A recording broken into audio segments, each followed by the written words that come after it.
ہمارا توا لگاتا ہے. تو پچھلے دنوں میں ایک آفس گیا تو انہوں نے ایک توا رکھا ہوا تھا. تو میں نے کہا یہ کیا کرنا ہے؟ کہتا ہے اب یہی رہ گیا کہ ہم توا ہی لگاتے ہیں جو آتا ہے. مذاق میں اس نے بات کی. تو ہمارے تو یہ حالات ہوئے. تو ان علماء کے بارے میں ان کی اگر شکلیں دیکھیں، اپنی ایمانداری کے ساتھ آپ دیکھیں تو آپ کو نظر آئے گا نہ تو ان کی شکل اسلام کے مطابق.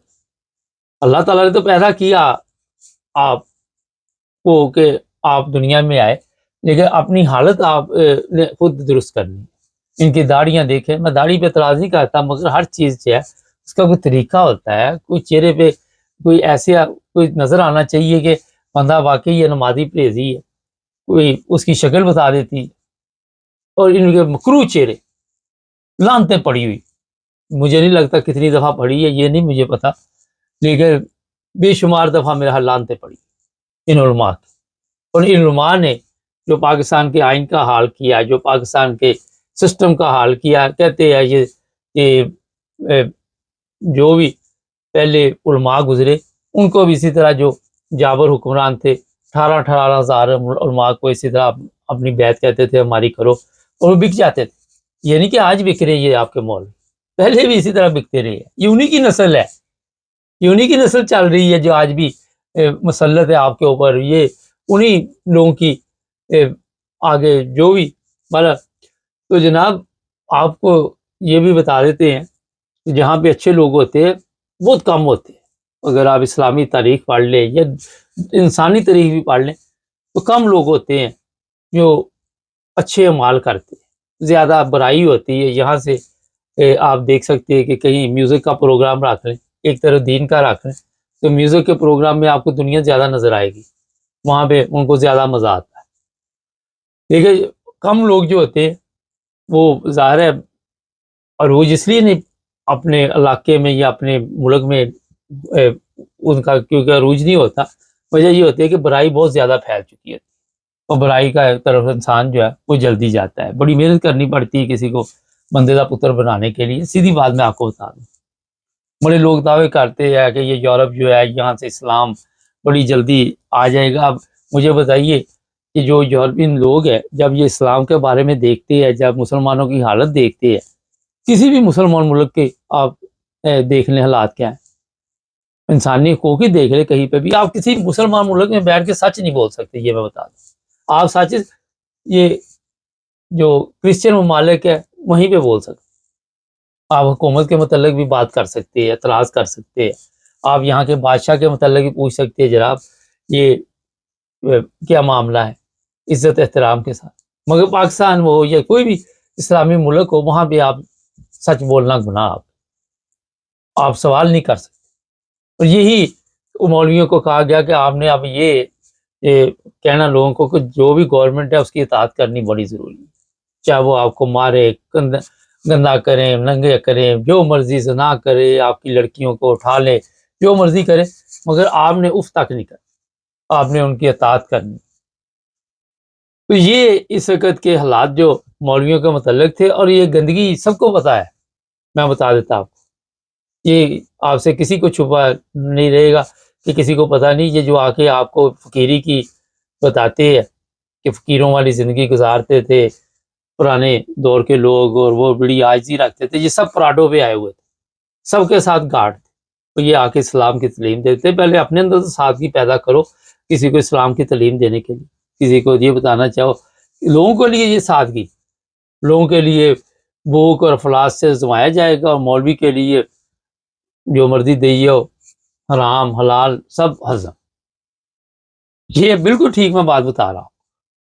اور ان مولویوں کے اظہار ہے جو عزت آج ان کو مل رہی ہے، ان کی بڑوں کی کرتوتیں ہیں، ان مولویوں کی اپنی کرتوتیں، جس کی وجہ سے لوگ آج ان پر لعن طعن کر رہے ہیں.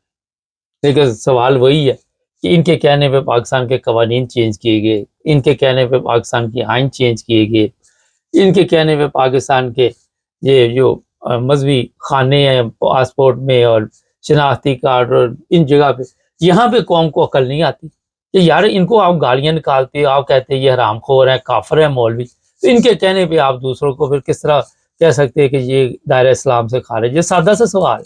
جب آپ ان کی عزت نہیں کرتے تو ان کے بنائے ہوئے فتوے یا ان کے بنائے ہوئے جو قوانین اسمبلیوں کے، جب ان کو آپ کو پتا ہے یہ چور چکے رام خور ہے، تو پھر اس کے بعد ان کے جو بھی اس طرح کے قوانین وہاں پہ آپ اکٹھے ہو جاتے ہیں، وہاں پہ آپ کو موت پڑتی ہے کہ وہاں پہ سچ کا سہارا لے، وہاں پہ آپ کو کئی ایسی چیزیں یاد آ جاتی ہیں۔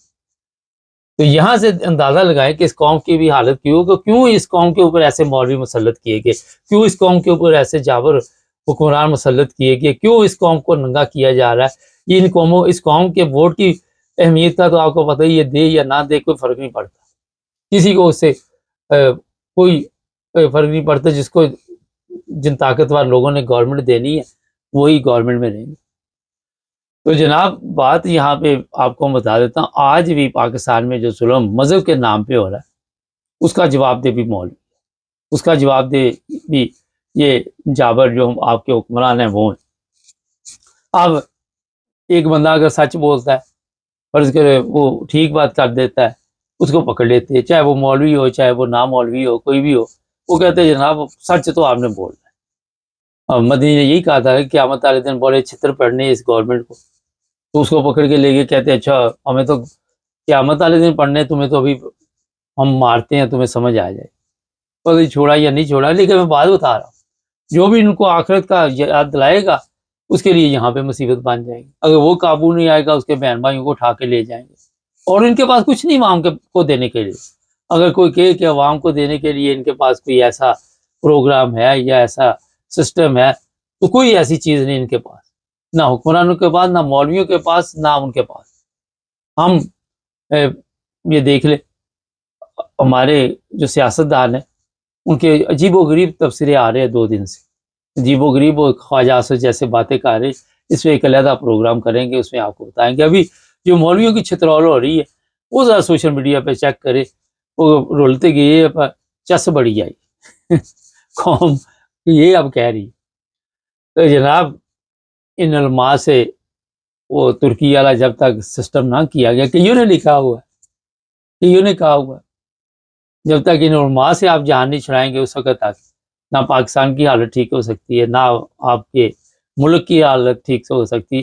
اور جو یہ لوگ کہہ رہے ہیں کہ ان کو خرید لیا گیا، یہ کل کو دوبارہ بک جائیں گے، بکاؤ مال ہے، جو زیادہ مال لگائے گا اس کے جو زیادہ حلوے میں وہ گھی ڈالے گا، ظاہر ہے مولوی اسی طرف ہو جائے گا۔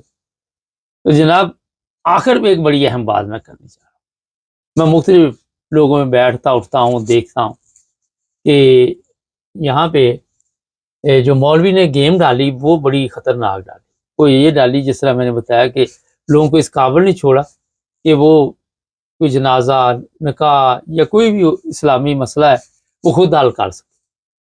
لیکن یہ چیزیں دوسرے فرقوں میں ہے، اگر ایک فرض کرے امام نہیں آیا تو عام بندہ بھی اٹھ کے وہاں پہ نماز پڑھا سکتا ہے، عام بندہ بھی نکاح کا اعلان کر سکتا ہے، عام بندہ بھی یہ اپنا جنازہ جو ہے وہ پڑھا سکتا ہے، عام بندہ بھی دعا کرا سکتا ہے۔ یہ نہیں کہ ضروری نہیں وہاں پہ مولوی ہو۔ کل میں دیکھ رہا تھا کامرس میں، تو کل ہم نے بتایا تھا آپ کو پروگرام میں، مجھے ابھی یاد آ گیا کہ آئندہ کا جو ہوگا ان کا پروگرام وہ ہوگا جی خلافت، بیعت پہ خلافت، سٹیپ بائی سٹیپ۔ تو ایک صاحب نے لکھا کہ ہمارے اوپر اللہ کا فضل ہے، میں نے مختصر سا نظر ڈالی تو انہوں نے لکھا کہ میں احمدی ہوں اور ہمارے پاس خلافت ہے اور ہم خلافت کے کہنے پہ چلتے ہیں۔ اچھی بات ہے، لیکن جس طرح پاکستان میں خلافت قائم کی جا رہی ہے یا جس طرح کے وہاں پہ حالات یا جس طرح نواز شریف خلافت قائم کر رہا تھا وہ آج تک کسی مسلمان ملک میں نہیں ہوئی، کیونکہ پہلے بھی اس طرح کے کئی پروگرام بنے دنیا کے، اور پہلے بھی اس طرح کئی لوگوں نے کوشش کی، شاہ فیصل تھا یا جو بھی لوگ تھے، لیکن ناکامی ہوئی۔ تو یہاں سے اندازہ آپ لگا سکتے ہیں کہ خلافت جو ہے وہ بھی خدا ہی قائم کرتا ہے۔ اگر کہیں خلافت آپ دیکھتے ہیں تو وہ خدا کی قائم کی ہوئی ہو سکتی ہے، یہ بندے اگر آپ کہے تو یہ مجھے کر کے دکھا، یہ کبھی بھی نہیں کر سکتے۔ باقی اختلافات اپنی جگہ پہ ہے، کسی کو ماننا یا نہ ماننا یا کسی کے لیے آپ جس طرح کی مرضی تاثرات رکھے، آپ کو اپنی سوچ کے مطابق فیصلہ کرنے کا پورا حق، لیکن حقیقت جو ہے اس سے آپ میرا خیال ہے کہ یہ نہیں کہہ سکتے کہ جناب آپ نے دیکھا ابھی مولوی اکٹھے ہوئے 2 دن بعد پھر انہوں نے لڑ پڑنا، ابھی لڑے ہوئے ہیں۔ اکٹھے ہونا سب سے بڑا مسئلہ ہے۔ تو اکٹھے وہی ہو سکتے ہیں جن کو کوئی نہ کوئی خدا کی رہنمائی حاصل ہو، کوئی خدا کی مدد حاصل ہو۔ چینل کو سبسکرائب کریں، میں کسی کی وکالت نہیں کر رہا، لیکن جو ماحول ہے اس کے مطابق بات کر رہے ہیں، جڑے رہیں ہمارے ساتھ۔